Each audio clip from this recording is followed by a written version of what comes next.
Hey guys, so today we're back on the Jetta.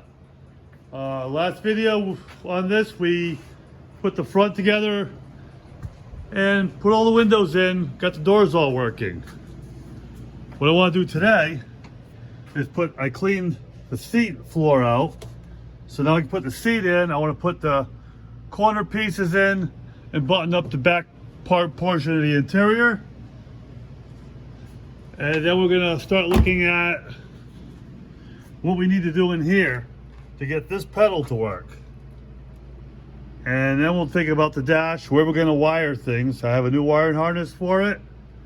So we gotta wire this car. We gotta get the brakes and gas pedals all to work.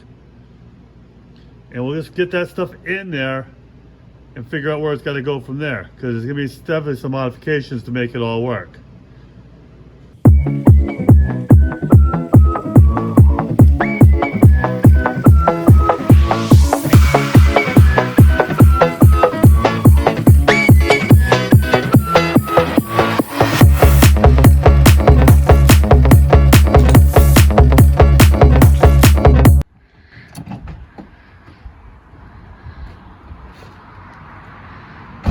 Hi, and welcome to Mike's Custom Garage.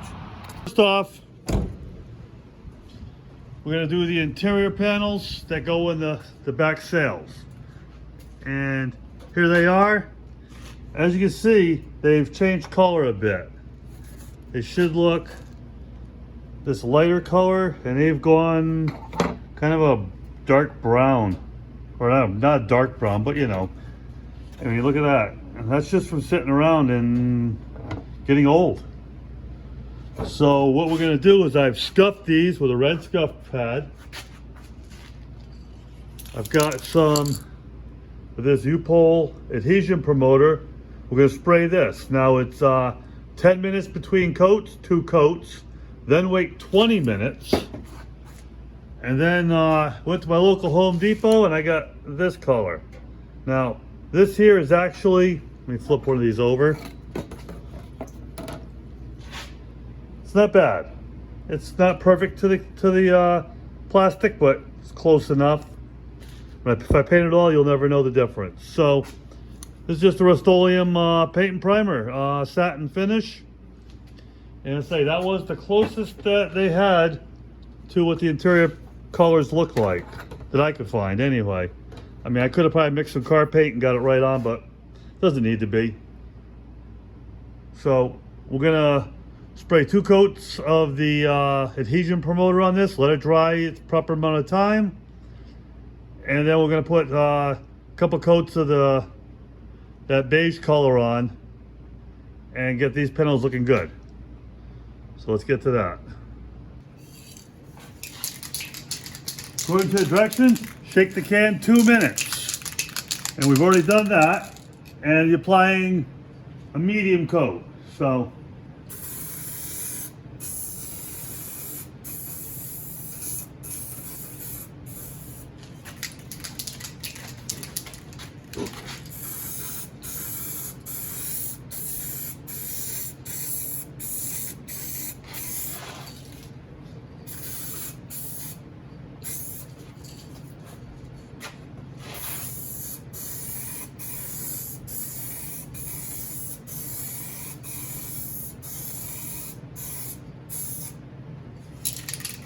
okay, we're gonna give that 10 minutes, then I'll put another coat on. While we're waiting for the adhesion promoter to dry, thought we'd try cleaning up some of these seats. I mean, you can see they're pretty nasty. Don't know if it'll work. I bought a little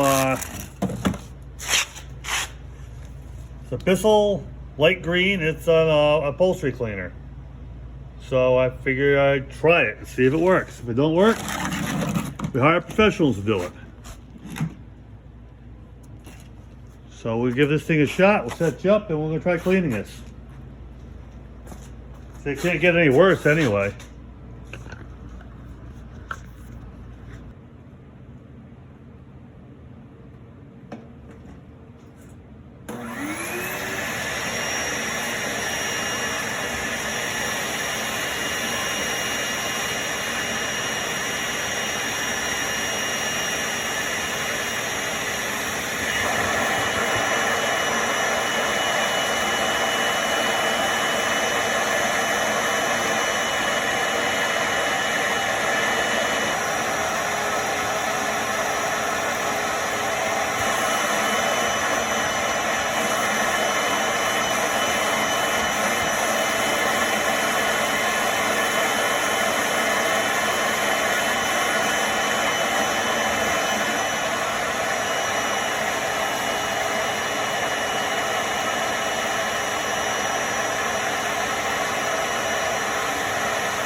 Okay, it's been 20 minutes now since the second coat of adhesion promoter was put on.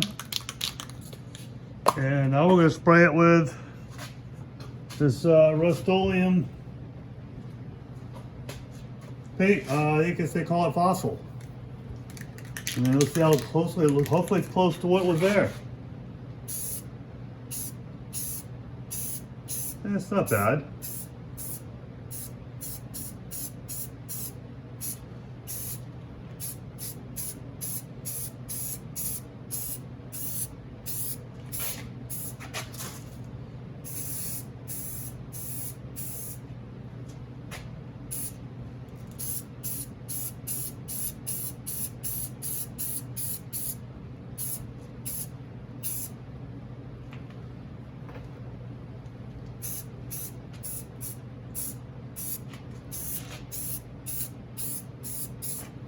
Funny, this is the only part of the car that's this color.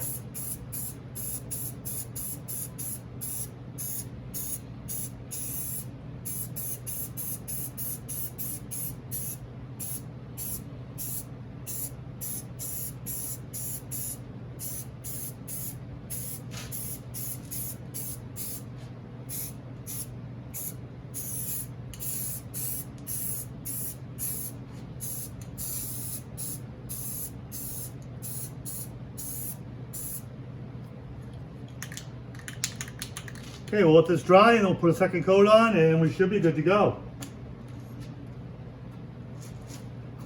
And we'll get back to cleaning the seats. I don't know if you can see, but I'm not sure I was recording the first part. So anyway, I bought this Bissell upholstery cleaner. It's a small little thing. And let's see how much of this we can get out. And it's taking dirt out, so it's doing something. But we're gonna wash these out the best we can, and if we can't get them clean enough, then we'll try hiring a professional guy to do it. But got nothing to lose here.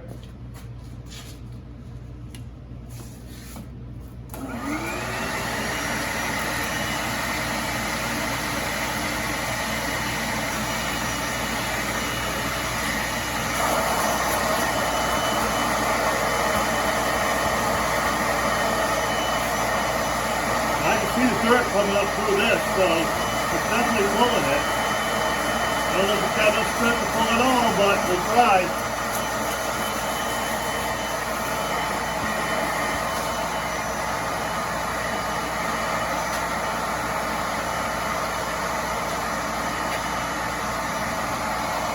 Let's take a look.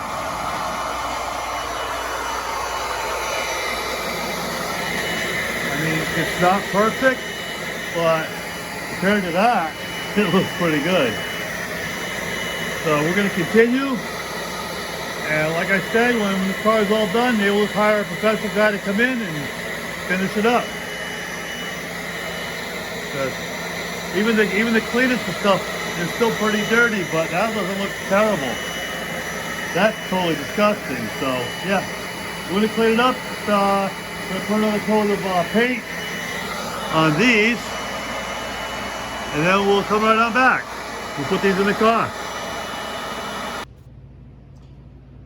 Okay guys, actually kind of impressed. Let's say this was a Bissell Little Green. Got it at Walmart, maybe $100. And you saw how bad they were? I mean, yeah, they're still not spotless. Don't get me wrong. But so much better than they were. And the dirt was still coming out. I basically just gave up. I may go back and hit it again, you know, after the car's together, and just do these again. Or, like I said, have a professional come in and finish it off. But I mean, it went from totally disgusting to, I could probably sit in it. I mean, actually, the camera makes it look even worse than it does in the normal eye. But it's not bad. There's some of that shadows. But yeah, I would recommend that cleaner, especially for normal upholstery use. It'd probably be great. Say this stuff sat in the garage for 20 years and it got dirty. I'm sure half of that was mouse poop from mice running across it, but you know how it is. So anyway, that's that. These had their second coat put on. We're gonna put these in. Then we're gonna put the seats in the back, and the back of this will be pretty much done. Then we're gonna move up to the front and start working on some of that stuff. All right, so put the back seat in. The trim panels are put in. That looks pretty good. Way better than it did. So seat belts are in. And pretty much the back's done. Now we gotta move. I gotta get some something to put the water barriers on the doors. So I gotta get some kind of butyl or something to hold that on. So I will do that probably this week. I gotta go get some supplies. Oops. Gotta do that probably this week. We gotta get some supplies. But we're done up to here, really. I mean, there's not much more to do. This stuff's still a little damp, but that looks a lot better than it did. So I'll give it an 80% out of 100. That ain't bad. Now, we'll start looking at the front.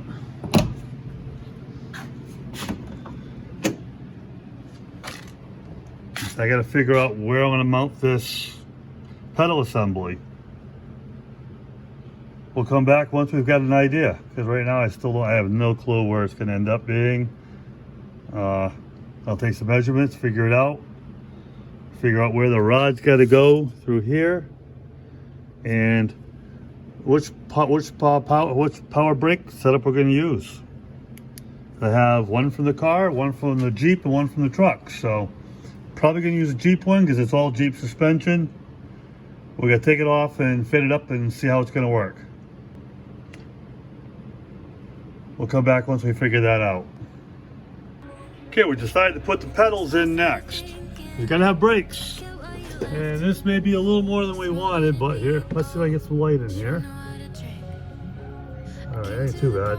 Okay, I got one bolt in there.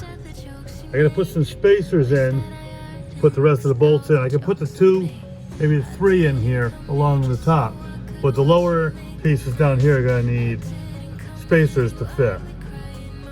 This is all the way over. It's just about as far as I can bring it. And that gives me enough room for the gas pedal and the brake. We're definitely gonna be left foot braking this. Right foot gassing. So what I'm gonna do is I've got it all marked. I'm gonna pull these off. I gotta put some spacers, like I said, to make it so it's tight up against everything. And then we're gonna drill a hole in the center, which is right in there. And then we're gonna have to figure out how to get the master cylinder on the other side. See, we're gonna have to go backwards a little bit, cut out a little bit to get it to fit in, but hey, it is what it is. So we're gonna drill some holes, we're gonna clean up in here a little bit, and then mount this. So yeah, there she is. That's the pedal out of the Jetta originally. So we'll make this work with the Jetta master cylinder. The Jeep one was just a little too big. So we'll make this work.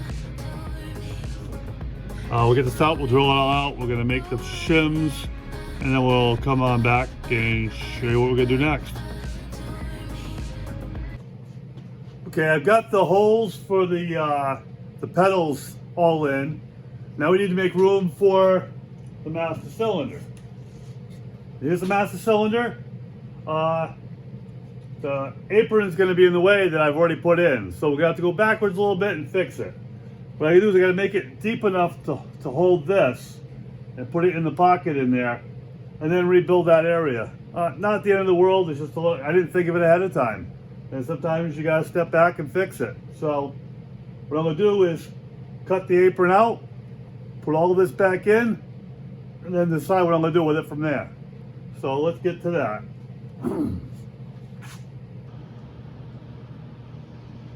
Okay, as you can see, I put a piece of tape in. That's going to be my cut line.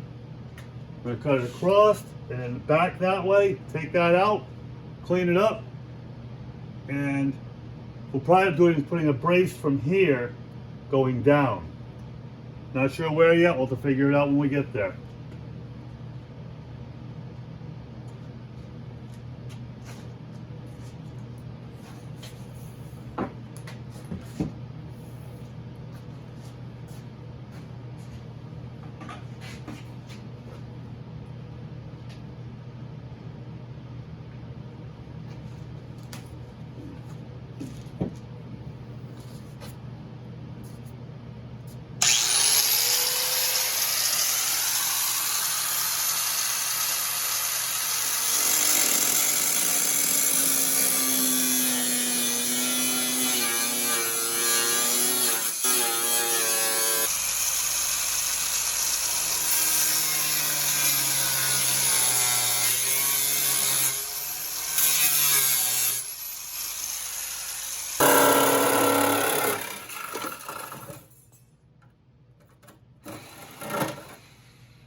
Okay, we're gonna test fit. We'll see if that bar has to come out or not.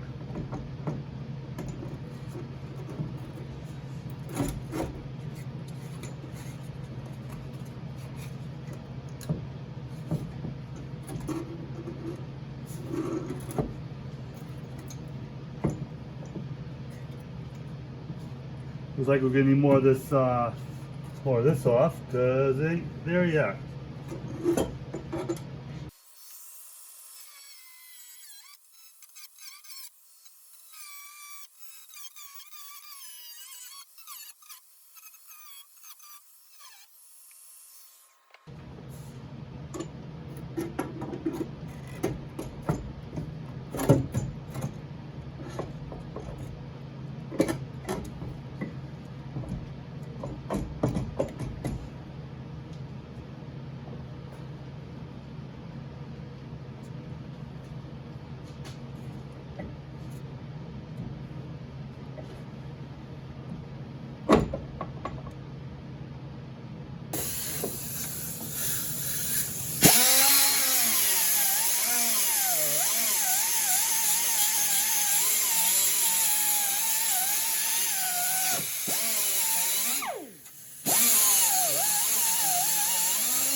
Let's come back in and repaint this later.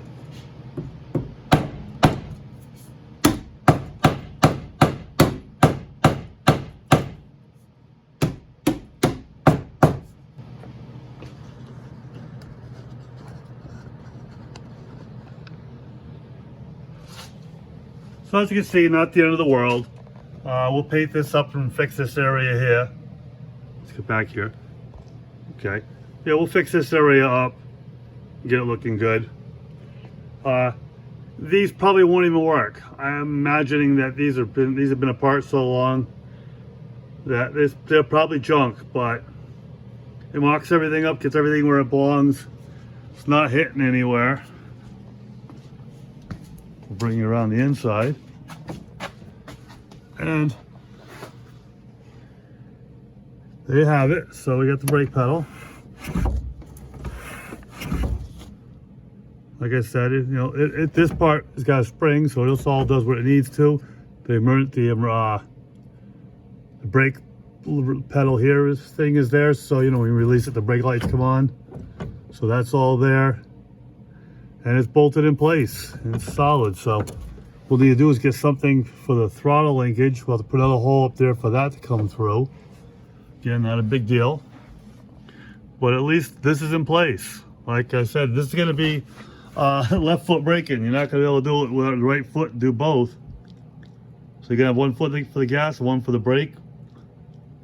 Or maybe both left foot for both. I don't know. We'll see what works best once I try driving it. But at least it's in there.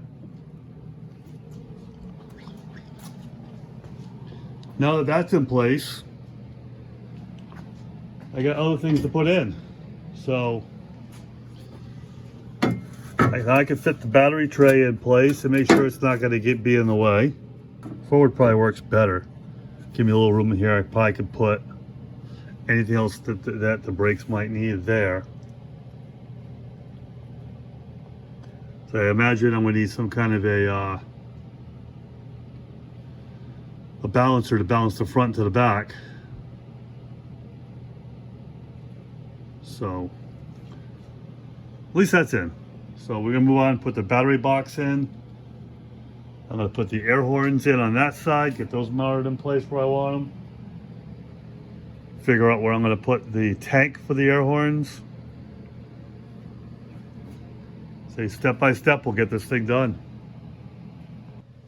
For the battery, we're gonna put some riv nuts in it. I already got one in here. I got pilot holes here and two up front. We're gonna drill those out with a 3/8 drill bit and put those in. Then we can just screw the battery box in place. So we'll show you that. Let me get you set up over here.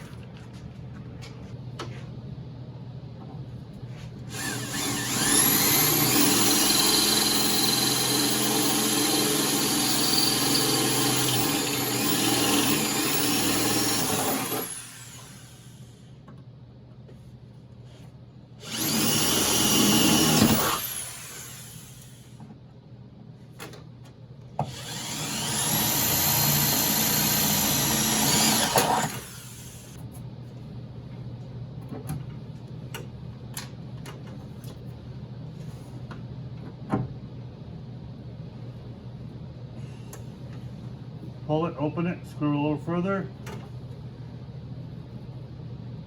And that eventually won't go any further, you know you're done. So we'll put this in all four corners, then we'll blow the metal out from drilling.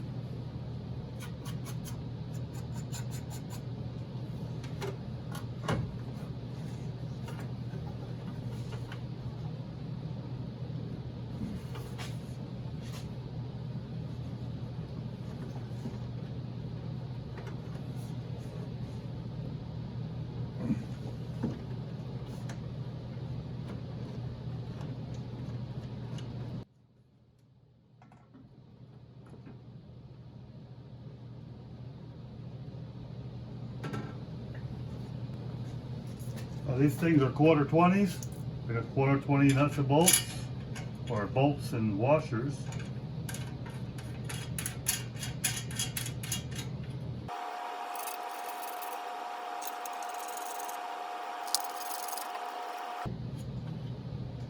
Okay, we'll tighten this down and look at the next thing to put on. That's where the train horns are going to go.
Okay guys, we got a lot done this week. We got the back seat cleaned, kind of, trim panels painted.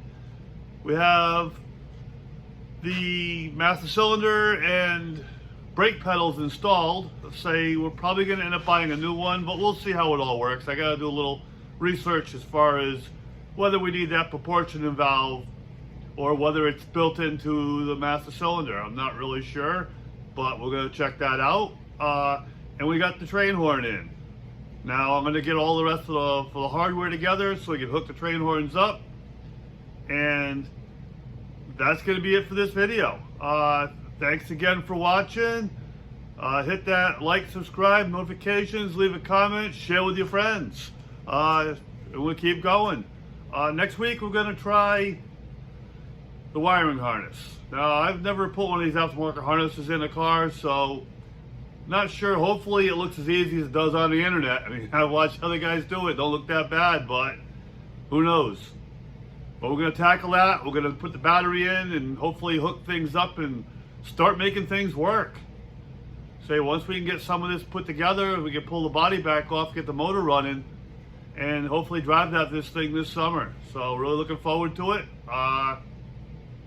Thanks a lot again for watching, and we'll catch you on the next one.